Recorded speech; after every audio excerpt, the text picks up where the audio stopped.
उस आदमी के होश उड़ गए जब उसे पता चला कि जो प्राचीन कवच उसे मिला था वो अपने आप उसके शरीर पर चढ़ गया था और पूरी तरह उससे फिट हो गया था। लेकिन जब उसने उसे उतारने की कोशिश की तो उसे एहसास हुआ कि वो कवच उसके शरीर के मांस से जैसे हमेशा के लिए जुड़ चुका था। इससे भी ज्यादा डरावनी बात यह थी कि उसी रात उसके घर के दरवाजे पर एक के बाद एक राक्षसी आत्माएं उस पर हमला करने आने लगी। ओरल दुनिया का एक मशहूर फ्रेंच रैपर था और उसका बेहद व्यस्त काम का शेड्यूल उसे मानसिक रूप से पूरी तरह तोड़ने लगा था। अपने भीतर जमा तनाव से छुटकारा पाने और अपने पहले बच्चे के जन्म से पहले कुछ शांति भरे पल बिताने के लिए उसने और उसकी जापानी पत्नी ने माउंट फूजी की तलहटी में स्थित एक पुराना लकड़ी का केबिन खरीद लिया। वे ऐसी शांत जगह चाहते थे जहां वे रोजमर्रा की भागदौड़ और दबाव से दूर रहकर सुकून से जीवन बिता सके। पुरानी संपत्ति देखकर दोनों बेहद खुश हुए। हालांकि घर के मुख्य कमरे के ठीक बीचों बीच एक बहुत पुराना और पूरी तरह सूख चुका कुआं था, लेकिन उन्होंने उस पर ज्यादा ध्यान नहीं दिया और पूरे मन से घर की मरम्मत और सजावट में लग गए। कई दिनों की कड़ी मेहनत के बाद वह पुराना केबिन पूरी तरह बदल चुका था। जब सारा काम खत्म हो गया तो ओरल ने आखिरकार अपने फोन का एयरप्लेन मोड बंद किया ताकि वो अपने काम से जुड़े सभी संदेश देख सके। तभी कमरे में इधर उधर नजर घुमाते हुए उसकी नजर अचानक एक भूतिया मुखौटे पर पड़ी, जिसका चेहरा मौत की तरह सफेद था और जिस पर हल्की नीली आभा दिखाई दे रही थी। उसी समय उसने देखा कि पुराने कुएं के आसपास अलग अलग आकार के असंख्य धातु के टुकड़े बिखरे पड़े थे। जिज्ञासा के कारण उसने एक एक टुकड़ा सावधानी से इकट्ठा किया, उन्हें ऊपर ले जाकर अच्छी तरह साफ किया। तब उसे पता चला कि वे सभी मिलकर जापान के एक प्राचीन समुराई कवच के हिस्से थे। खुद को रोक न पाने के कारण ओरल ने सबसे पहले हाथों के कवच और पैरों के कवच पहनकर देखने का फैसला किया, लेकिन जैसे ही उसने उन्हें पहना बाकी सभी हिस्से अचानक हवा में उठने लगे, मानो किसी अदृश्य शक्ति ने उन्हें बुलाया हो। अगले ही पल वे तेजी से उड़ते हुए उसकी ओर आए और अपने आप उसके पूरे शरीर पर जाकर लॉक हो गए। उसी क्षण ओरल को ऐसा महसूस हुआ जैसे उसका दिमाग फट गया हो। उसके भीतर काली और नकारात्मक ऊर्जा की एक भयंकर लहर दौड़ गई। उसके जीवन की हर दर्दनाक याद, हर असफलता, हर पछतावा और हर टूटा हुआ रिश्ता बार बार उसके दिमाग में घूमने लगा। अगली सुबह जब ओरल की आंख खुली तो वह भय से कांप उठा। कवच का हर हिस्सा उसकी त्वचा और मांस के भीतर गहराई तक धंस चुका था। उसने और उसकी पत्नी ने घंटों तक उसे निकालने की कोशिश की। उन्होंने बेबी ऑयल लगाया, वाइस ग्रिप तक इस्तेमाल की, लेकिन कोई फायदा नहीं हुआ। वह कवच किसी भी कीमत पर उसके शरीर से अलग नहीं हो रहा था। आखिरकार मजबूर होकर ओरल ने उस कवच को छिपाने के लिए एक बड़ा ओवरसाइज कोट पहन लिया और अपनी पत्नी के साथ उसके प्रेगनेंसी चेकअप के लिए अस्पताल चला गया। अस्पताल में नर्स बड़ी खुशी से उन्हें बता रही थी कि उनके होने वाले बच्चे की सेहत बिल्कुल ठीक है, लेकिन उसी समय ओरल कुछ और ही देख रहा था। जहां बाकी सभी लोगों को सब कुछ सामान्य दिखाई दे रहा था, वहीं उसकी आंखों के सामने अजीब और अलौकिक दृश्य उभर रहे थे। उसे लगा कि शायद लगातार कॉन्सर्ट टूर और मानसिक थकावट के कारण उसका दिमाग ठीक से काम नहीं कर रहा है, इसलिए उसने उन अजीब दृश्यों को नजरअंदाज करने की कोशिश की। लेकिन उसी रात अचानक एक पूरी तरह काला हाथ उसके सिर की ओर बढ़ने लगा। उसी समय नीचे से किसी अजीब चीज के चलने की आवाज आई, जिससे ओरल की नींद खुल गई। उसने तुरंत अपनी पत्नी को भी जगा दिया। क्योंकि उनका घर जंगल के बीचों बीच था, इसलिए पहले उन्हें लगा कि शायद कोई भालू घर के अंदर घुस आया है। दोनों बहुत सावधानी से सीढ़ियां उतरने लगे। जैसे जैसे वे नीचे पहुंचते गए वो रहस्यमयी आवाज और भी तेज होती गई। हिम्मत जुटाकर उसकी पत्नी ने लाइट जला दी, लेकिन उनके सामने जो खड़ा था वो जापान का कोई सामान्य जीव बिल्कुल नहीं था। दोनों अभी ये समझने की कोशिश ही कर रहे थे कि कहीं ये कोई एलियन तो नहीं। तभी उनके पीछे अचानक मिट्टी से बना एक भयानक राक्षस प्रकट हो गया। घबराकर दोनों तुरंत घर से बाहर भागे, कार में बैठे और पूरी रफ्तार से वहां से निकल गए। लेकिन कुछ ही देर बाद एक चमकती हुई पीली आकृति अचानक सड़क के बीचों बीच उनके सामने आ गई। उसे बचाने की कोशिश में उसकी पत्नी ने कार जोर से मोड़ दी और गाड़ी फिसलकर पानी से भरे धान के खेत में जा गिरी। कुछ ही क्षण बाद वही मिट्टी का राक्षस पूरी ताकत से कार के विंडशील्ड पर आ गिरा। डर के मारे ओरल तुरंत कार से बाहर निकलकर भागने लगा, लेकिन वो राक्षस उसका पीछा करता हुआ आया, उसे जमीन पर गिरा दिया और दोनों हाथों से उसका गला कसकर दबाने लगा। जब ओरल लगभग बेहोश होने वाला था तभी उसकी पत्नी दौड़कर आई और उसने किसी तरह उस राक्षस पर हमला करके ओरल की जान बचा ली। लेकिन उसके शरीर से चिपका हुआ भारी कवच उसे तेजी से भागने नहीं दे रहा था। कुछ ही क्षण बाद एक दूसरा मिट्टी का राक्षस अचानक कहीं से प्रकट हुआ। उसने ओरल को फिर से जमीन पर पटक दिया और उसे पूरी तरह दबोच लिया। ओरल ने अपनी पूरी ताकत लगाकर मुकाबला किया।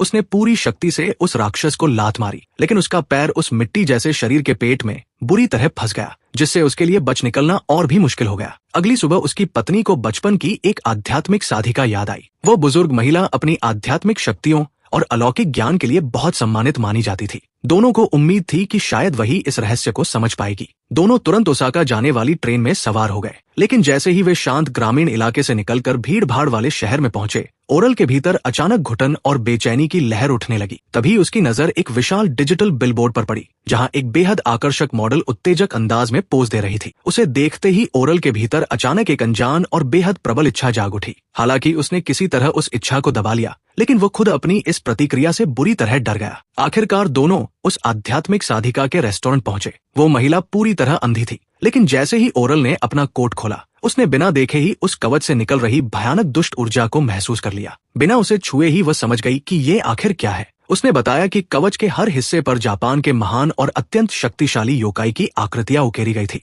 इससे भी ज्यादा चौंकाने वाली बात यह थी कि उसके सीने वाले हिस्से के दोनों ओर जापान के सृष्टिकर्ता देवताओं इजानागी और इजानामी के नाम खुदे हुए थे। इसमें कोई संदेह नहीं था कि उस कवच का इतिहास बेहद प्राचीन और अत्यंत भयावह था। उसकी कहानी 17वीं शताब्दी के जापान के एदो काल तक पहुंचती थी। उस समय शिरोगाने नाम का एक साधारण कारीगर एक मामूली समुराई युद्ध के दौरान अपनी एक आंख खो बैठा था। उस घटना के बाद उसके भीतर इतना गहरा क्रोध और घृणा भर गई कि वह धीरे धीरे मानसिक रूप से टूट गया और अत्यधिक शक्की स्वभाव का इंसान बन गया। उसी कमजोरी का फायदा उठाकर एक ऐसा योकाई जो इंसानों की नकारात्मक भावनाओं पर जीवित रहता था, उसके मन में प्रवेश कर गया और उसके हर दर्द, हर दुख और हर नकारात्मक भावना को 10 गुना बढ़ा दिया। अपने इस असहनीय मानसिक कष्ट से छुटकारा पाने के लिए शिरोगाने जंगल की गहराइयों में भाग गया। वहां उसकी मुलाकात एक भयानक पेड़ से हुई, जिस पर अनगिनत इंसानी सिर लटके हुए थे। उसी समय जापान के सृष्टिकर्ता देवता इजानागी और इजानामी उसके सामने प्रकट हुए। उन्होंने उसे एक पवित्र कवच भेंट करते हुए कहा कि यही कवच उसे उस योकाई से बचाएगा जो उसके मन को यातना दे रहा है। शिरोगाने ने ये सोचकर कि उसे आखिरकार मुक्ति मिल गई है, पूरे विश्वास के साथ वह कवच स्वीकार कर लिया। लेकिन वह कवच उसकी रक्षा करने के बजाय एक घातक अभिशाप साबित हुआ। उसमें ऐसी रहस्यमयी शक्ति थी जो हर प्रकार के योकाई को अपने पहनने वाले की ओर आकर्षित करती थी। हर रात अनगिनत भयानक आत्माएं और राक्षस उसका शिकार करने उसके पीछे पड़ जाते थे। हालांकि शिरोगाने एक असाधारण योद्धा था, लेकिन वो भी हमेशा चलने वाले इन हमलों को हमेशा के लिए नहीं झेल सका। आखिरकार उसकी पत्नी और उसके बच्चे भी उसे छोड़कर चले गए। पूरी तरह टूट चुका, थका हुआ और अकेला पड़ चुका शिरोगाने अंत में हार मान गया। उसके बाद असंख्य राक्षसों ने उस पर हमला कर दिया और उसे टुकड़े टुकड़े करके मार डाला। उसकी मृत्यु के बाद वो शापित कवच रहस्यमय तरीके से गायब हो गया और कई सदियों बाद उसी पुराने केबिन में फिर से प्रकट हुआ, जहां ओरल ने अनजाने में उसे खोज लिया था। अब जब ओरल और उसकी पत्नी इस भयानक अभिशाप की सच्चाई जान चुके थे, तो आध्यात्मिक साधिका से मिलने के बाद उन्होंने कई वर्षों तक खुद को आने वाले संघर्ष के लिए तैयार किया। जब आखिरकार वो निर्णायक रात आई, तो दोनों पूरी तैयारी के साथ घर के अंदर चुपचाप बैठकर उन योकाई के आने का इंतजार करने लगे। उन्हें ज्यादा देर इंतजार नहीं करना पड़ा। अचानक 4 भुजाओं वाला एक विकराल राक्षस कमरे में घुस आया और पल भर में ओरल को सोफे पर दबोचकर पूरी तरह असहाय बना दिया। राक्षस के शरीर से अचानक गाढ़ा काला धुआं निकलने लगा। देखते ही देखते वह धुआं पूरे कमरे में फैल गया और कुछ ही क्षणों में हर तरफ इतना घना अंधेरा छा गया कि किसी को कुछ भी दिखाई देना बंद हो गया। उसकी पत्नी तुरंत भागकर घर के सभी दरवाजे और खिड़कियां खोलने लगी ताकि दम घूंट देने वाला वो धुआं बाहर निकल सके, लेकिन उन्हें संभलने का एक पल भी नहीं मिला। कुछ ही क्षण बाद वह राक्षस ऐसे धीरे धीरे दोबारा खड़ा हो गया, मानो उसे कुछ हुआ ही न हो। थके हुए पति पत्नी अभी ठीक से सांस भी नहीं ले पाए थे कि अचानक कहीं से एक और योकाई उनके सामने प्रकट हो गया। लेकिन ये पहले वाले राक्षसों जैसा बिल्कुल नहीं था। उसका कोई ठोस शरीर ही नहीं था। वो पूरी तरह शुद्ध ऊर्जा से बना हुआ एक अस्तित्व था, जिसके शरीर में चारों ओर बिजली की चिंगारियां दौड़ रही थी और उसकी आकृति तेज लेजर जैसी चकाचौंध कर देने वाली रोशनी से बनी हुई थी। अपनी जान बचाने की बेताब कोशिश में दोनों ने दीवारों पर रखे एक एक करके कई फूलदान उठाए और पूरी ताकत से उस प्राणी की ओर फेंकने लगे। लगातार हो रहे इन हमलों से वह योकाई बुरी तरह क्रोधित हो गया। उसने एक भयानक ध्वनितरंग छोड़ी जिसकी कान फाड़ देने वाली गूंज से पूरा घर कांप उठा। उसी के तुरंत बाद उसने ओरल को जोरदार लात मारकर पूरे कमरे के दूसरे छोर पर जा फेंका। वो असहनीय आवाज इतनी भयानक थी कि ओरल दर्द से तड़पते हुए जमीन पर गिर पड़ा। उसने अपने दोनों कान कसकर पकड़ लिए, लेकिन वह चुभती हुई आवाज उसकी सारी इंद्रियों को झकझोरती रही। उसी दौरान उसकी पत्नी ने तुरंत अपने पीछे बने बाथटब का नल खोल दिया। फिर जैसे ही कुछ क्षणों के लिए चारों ओर शांति छाई, उसने अगले हमले से पहले थोड़ी ताकत वापस पाने के लिए आराम से एक कप इंस्टेंट नूडल्स भी खा लिए। अचानक किसी की बेहद धीमी और मोहक फुसफुसाहट ओरल के कानों में गूंजने लगी। उसने अगले कमरे की ओर देखा तो वहां उसे एक बेहद खूबसूरत महिला की धुंधली परछाई दिखाई दी। ऐसा लग रहा था मानो उसका अपने ही शरीर पर कोई नियंत्रण नहीं रह गया हो। वह धीरे धीरे उसकी ओर चलने लगा जैसे जैसे वो पास पहुंचा, उसे एहसास हुआ कि ये वही बेहद आकर्षक मॉडल थी जिसे उसने पहले ओसाका के विशाल डिजिटल बिलबोर्ड पर देखा था। आखिर ऐसा कौन सा सामान्य आदमी होगा जो इस तरह के आकर्षण का विरोध कर सके? पूरी तरह उसके मोहपाश में बंध चुका ओरल एक एक कदम बढ़ाकर उसके और करीब पहुंच गया। वो रहस्यमयी महिला धीरे धीरे पीछे हटते हुए कमरे के कोने तक पहुंची और फिर पूरी शांति से अपना कोट उतारने लगी। लेकिन अगले ही पल उसकी गर्दन अस्वाभाविक रूप से लंबी होने लगी। वो लगातार खिंचती चली गई और सांप की तरह लहराते हुए ओरल की ओर बढ़ने लगी, मानो उसे लपेटकर धीरे धीरे उसका दम घूंट देना चाहती हो। ठीक समय पर उसकी पत्नी बीच में आ गई। उसने किसी तरह उस योकाई का अलग हुआ सिर उठाकर पुराने सूखे कुएं के भीतर फेंक दिया। पूरी तरह थक चुके दोनों पति पत्नी वापस सोफे पर गिर पड़े। शुक्र था कि उस रात उसके बाद कोई और राक्षस उनके सामने नहीं आया। अगली सुबह उसकी पत्नी ने पिछले 2 दिनों के दौरान उन पर हमला करने वाले हर योकाई की बहुत सावधानी से तस्वीरें बनाई। जब वो उन सभी चित्रों को ध्यान से देखने लगी तो उसे एक बेहद चौंकाने वाली बात समझ में आई। हर एक राक्षस का किसी न किसी रूप में सीधा संबंध ओरल से था। सबसे पहला मिट्टी का राक्षस बिल्कुल उसके पिता जैसा दिखाई देता था, जो हर चीज को अपने नियंत्रण में रखने की सनक रखते थे। ठीक मिट्टी की तरह उसके पिता का प्रभाव भी हमेशा ओरल पर इस तरह हावी रहा था कि उससे बच निकलना लगभग असंभव था। उसकी पत्नी को पूरा विश्वास था कि अगर जापान की ये यात्रा उनसे छिपाकर न की गई होती तो उसके पिता निश्चित रूप से उनका पीछा करते हुए यहाँ तक आ पहुंचते। लंबी गर्दन वाली महिला योकाई बिल्कुल वैसी ही दिखती थी जैसी महिलाओं की ओर ओरल हमेशा आकर्षित होता था। एक और राक्षस के चेहरे की जगह जलती हुई सिगरेट थी और उसके हाथ में शराब की बोतल थी। वो ओरल की उन पुरानी लतों का प्रतीक था जिनसे वो कभी धूम्रपान और शराब के रूप में जूझ चुका था। वो विचित्र ऊर्जा से बना प्राणी जिसने असहनीय शोर से उन पर हमला किया था, उस इलेक्ट्रॉनिक संगीत का प्रतीक था जिसे बनाने में ओरल ने अपना पूरा करियर समर्पित कर दिया था। वे इन राक्षसों को चाहे जितनी बार हरा देते, हर रात वे फिर से लौट आते। लगातार होते इन हमलों ने ओरल को शारीरिक और मानसिक दोनों ही रूपों से पूरी तरह तोड़ दिया। आखिरकार उसकी पत्नी भी अपनी निराशा और गुस्से को और अधिक नहीं रोक सकी। उनका बच्चा किसी भी समय जन्म लेने वाला था, लेकिन अपने जीवन के उन अनमोल अंतिम दिनों में जब उन्हें अपने बच्चे के जन्म की तैयारी करनी चाहिए थी, उसके लिए नाम सोचने चाहिए थे और एक दूसरे के साथ खुशियों भरे पल बिताने चाहिए थे, तब वे अपना हर जागता हुआ पल राक्षसों और अलौकिक आतंक से लड़ने में बिता रहे थे। इस असहनीय तनाव ने ओरल को एक बार फिर उन बुरी आदतों की ओर धकेलना शुरू कर दिया जिन्हें छोड़ने के लिए उसने कई साल पहले बेहद कठिन संघर्ष किया था। तभी अचानक बाथरूम की ओर से उसकी पत्नी की भयभीत चीख सुनाई दी। ओरल दौड़ता हुआ अंदर पहुंचा और उसने देखा कि उसकी पत्नी को प्रसव पीड़ा शुरू हो चुकी थी।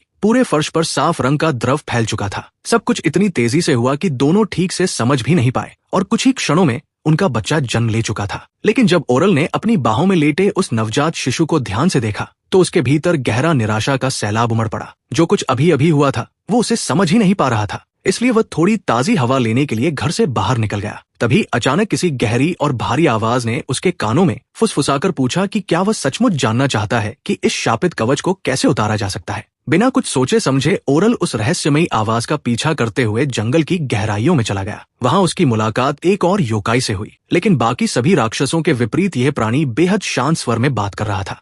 उसने बताया कि उसकी डरावनी शक्ल की वजह से आज तक कोई भी उसका दोस्त नहीं बन पाया। उसकी बस एक ही इच्छा थी कि कोई उसे उसी रूप में स्वीकार कर ले जैसा वो वास्तव में है। बदले में उसने वादा किया कि वो ओरल को इस शापित कवच को उतारने का रहस्य बताएगा। कोई और रास्ता न होने के कारण ओरल ने उस अजीब प्राणी पर भरोसा करने का फैसला किया। तब जाकर उसे उस अभिशाप की असली और भयावह सच्चाई पता चली। वह कवच अपने पहनने वाले के भीतर मौजूद हर नकारात्मक भावना को धीरे धीरे अपने अंदर सोख लेता था। फिर उन्हीं जमा हुई अंधेरी भावनाओं का उपयोग करके वो हर रात नए नए योकाई पैदा करता था जो अपने पहनने वाले पर हमला करते थे। यही कारण था कि अब तक दिखाई देने वाला हर राक्षस ओरल के अपने डर, उसकी पुरानी लतों, उसकी इच्छाओं और उसके मन पर पड़े भावनात्मक घावों का ही अलग अलग रूप था। आखिरकार दोनों एक विचित्र पवित्र वृक्ष के सामने पहुंचे। योकाई ने ओरल से कहा कि यदि वो पूरे मन से और सच्चे दिल से इस वृक्ष के सामने कोई इच्छा मांगेगा तो ये शापित कवच तुरंत उसके शरीर से अलग होकर गिर जाएगा। ओरल उस वृक्ष के सामने खड़ा हो गया और उसने पूरी ईमानदारी और सच्चे मन से प्रार्थना की।